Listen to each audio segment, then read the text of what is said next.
Somewhere, right now, a virus is replicating. It has no brain, no ambition, no malice.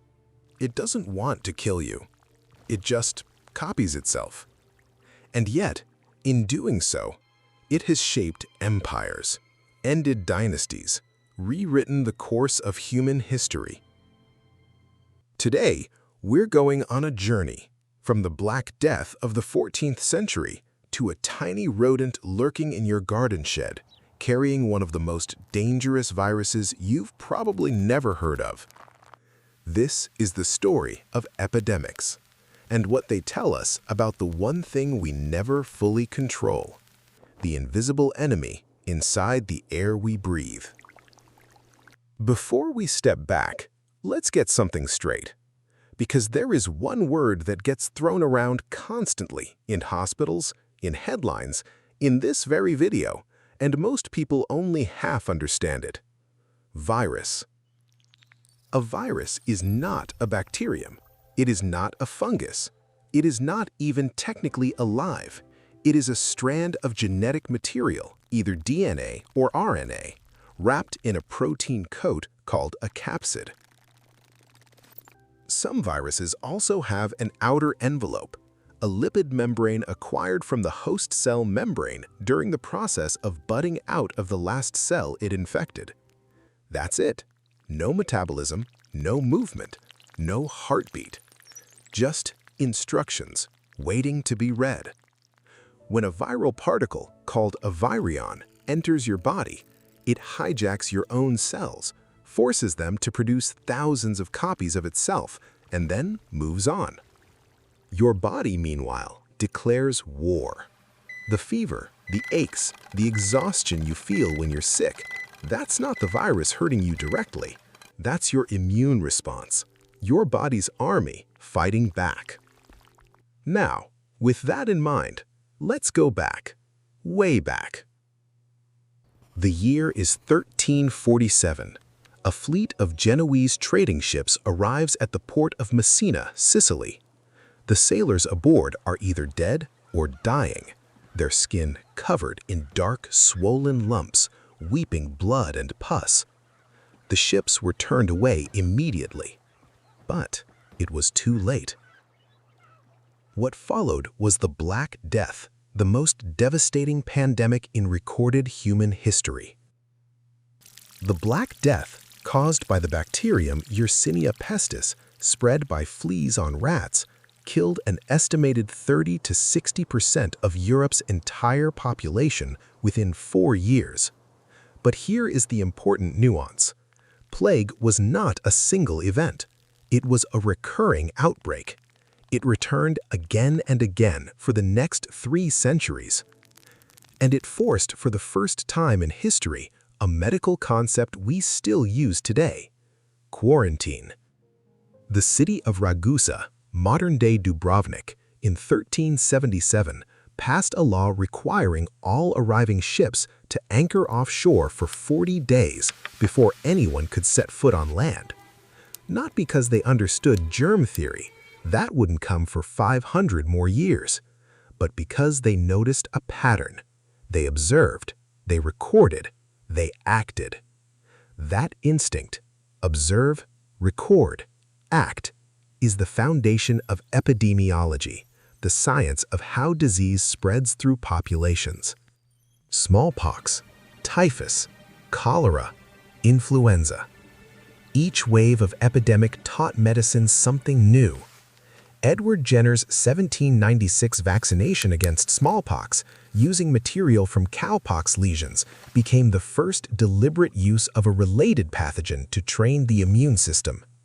Cowpox is not a weakened form of smallpox, but a distinct, less dangerous virus that shares enough surface features to teach the immune system to recognize the deadly one. This principle laid the foundation for all vaccines that followed. John Snow's mapping of a cholera outbreak in 1854 London, tracking every death back to a single contaminated water pump, gave birth to modern public health. These people didn't have microscopes. They didn't have PCR tests. They had pencils, paper, and very careful observation. If the medieval world suffered from local epidemics, the 20th century showed what happens when those epidemics get wings, literally. The 1918 influenza pandemic, often called the Spanish flu, though that name is misleading, infected an estimated 500 million people worldwide, 1/3 of the entire human population at the time. Between 50 and 100 million died, more than the entire First World War, in 18 months. The Spanish flu name is a historical accident. Spain was neutral during World War I and had a free press, so its newspapers openly reported the outbreak. Countries at war censored news of illness to protect military morale, making Spain appear to be the source, when in fact the virus had already spread widely elsewhere. The true geographic origin of the 1918 pandemic remains scientifically debated, with evidence pointing to multiple possible locations, including the United States, France, and China. What made it so lethal? Several factors came together. An unusually high virulence, meaning the virus's capacity to cause severe disease, combined with a global population with zero herd immunity to this new strain. Later in the century came HIV, the human immunodeficiency virus. A retrovirus, meaning it reverse transcribes its RNA into DNA inside host cells. HIV targets the very cells that coordinate your immune defense. Without treatment, it leads to AIDS, acquired immunodeficiency syndrome, leaving the body defenseless against what we call opportunistic infections, infections that a healthy immune system would normally suppress without effort. HIV taught the world something brutal and important. Epidemics are not just biological events, they are social events. Stigma delays diagnosis. Poverty limits treatment. Policy can accelerate or catastrophically slow a response. Enter the 21st century, a world of 8 billion people, 100,000 commercial flights per day, meat markets, rainforest clearance, and wild animals in contact with human settlements at unprecedented rates. Zoonotic viruses, viruses that jump from animals to humans, became the dominant epidemic threat. SARS-CoV-1 in 2003, novel, meaning not previously identified in humans, and terrifying, it had a case fatality rate of nearly 10%. Then MERS, Middle East Respiratory Syndrome, caused by a different coronavirus, MERS-CoV-2, first identified in Saudi Arabia in 2012. MERS is a zoonotic virus transmitted primarily from dromedary camels to humans, and it carries an even higher case fatality rate than SARS, approximately 35%. Unlike SARS, MERS did not spread efficiently between people in community settings, and outbreaks were largely confined to healthcare facilities and close household contacts. It remains endemic in camel populations across the Arabian Peninsula and continues to cause sporadic human cases today. The fact that MERS did not spark a global pandemic is not evidence it couldn't. It is evidence we were fortunate. Then COVID-19, a third novel coronavirus in under 2 decades. Its case fatality rate was substantially lower than SARS on average, though this varied widely by age, vaccination status, and healthcare access. But it was devastatingly more transmissible. The world learned again the same lesson it had been taught in 1347 and in 1918 and in 1981. A virus doesn't respect borders. And now, the virus I want you to remember. Not because it's currently causing a pandemic, but because of what it represents. In 1993, in the Four Corners region of the United States, young, healthy people began dying. Rapidly, mysteriously. Within days of showing flu-like symptoms, their lungs were filling with fluid. Doctors were baffled. The patients had no obvious risk factors, no travel history, no contact with known sick individuals. Then, a virologist noticed something. Rodent droppings, in the homes, in the fields, disturbed by the wind or by cleaning, becoming airborne dust. The culprit was identified as Hantavirus, specifically the sin nombre strain, meaning aptly, without a name. Hantaviruses are a family of viruses found on nearly every continent, carried by different rodent species. But they do not all cause the same disease, and this distinction matters clinically. In the Americas, what scientists call New World hantaviruses, the virus attacks the lungs, causing Hantavirus pulmonary syndrome, or HPS. This is the form identified in the 1993 Four Corners outbreak.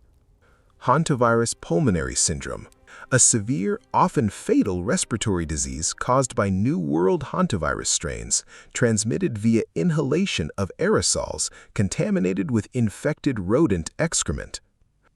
On the European and Asian continents, the Old World hantaviruses, the virus instead attacks the kidneys, causing hemorrhagic fever with renal syndrome, or HFRS.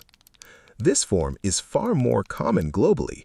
Both forms share the same transmission route, breathing in dust contaminated with the urine, droppings, or saliva of infected rodents. The incubation period, the time between exposure and first symptoms, is typically 1 to 8 weeks. And then, the disease progresses with frightening speed. The mortality rate of Hantavirus pulmonary syndrome is approximately 38%. The mortality rate of severe HFRS is between 5 and 15%, depending on the strain. There is no specific antiviral treatment approved for Hantavirus globally. A vaccine exists for use in parts of China and South Korea against the Hantan strain, but none is available in most of the world. Supportive care, oxygen therapy, and sometimes mechanical ventilation for HPS, and careful fluid management and dialysis support for severe HFRS are the mainstay of treatment. Hantavirus infection is rare in absolute terms, but hantaviruses are present wherever their rodent hosts live, which is to say, on every continent except Antarctica. And here is the sobering thought that ties our entire journey together. Every pandemic that ever devastated humanity started as a rare disease that someone, somewhere, dismissed. Could hantavirus become the next pandemic threat? Right now, the scientific consensus says unlikely, but not impossible. The absence of sustained human-to-human transmission is the key limiting factor.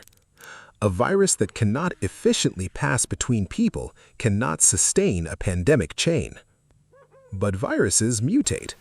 The same ecological pressures driving deforestation, climate change, and expanding human settlements into wild habitats are bringing us into closer contact with rodent populations and their viral passengers than ever before. In Europe, warmer winters have expanded the range of rodent reservoir hosts, contributing to increasing HFRS case numbers in countries where the disease was previously rare. Surveillance, the systematic ongoing collection of data about disease incidence and distribution in a population, is our first, best defense. Not walls, not borders, data. Early warning, rapid response. This is not fear. This is preparedness. From the Black Death to Hantavirus, one thing is clear. Every era faces its invisible enemy. And in every era, the people who slow the spread aren't superheroes. They're clinicians who ask precise questions, nurses who document carefully, public health workers who communicate clearly across languages, cultures, and borders. Language matters in medicine. That's why this channel exists. If you want to take the vocabulary from today's video further, we've created a free PDF practice pack on epidemics and viruses designed specifically for B2 to C1 level medical English learners. Comment virus and I'll send you the link. Don't forget to subscribe so you don't miss our next episode, and tell us in the comments which virus or epidemic would you like us to cover next. Follow for more medical English.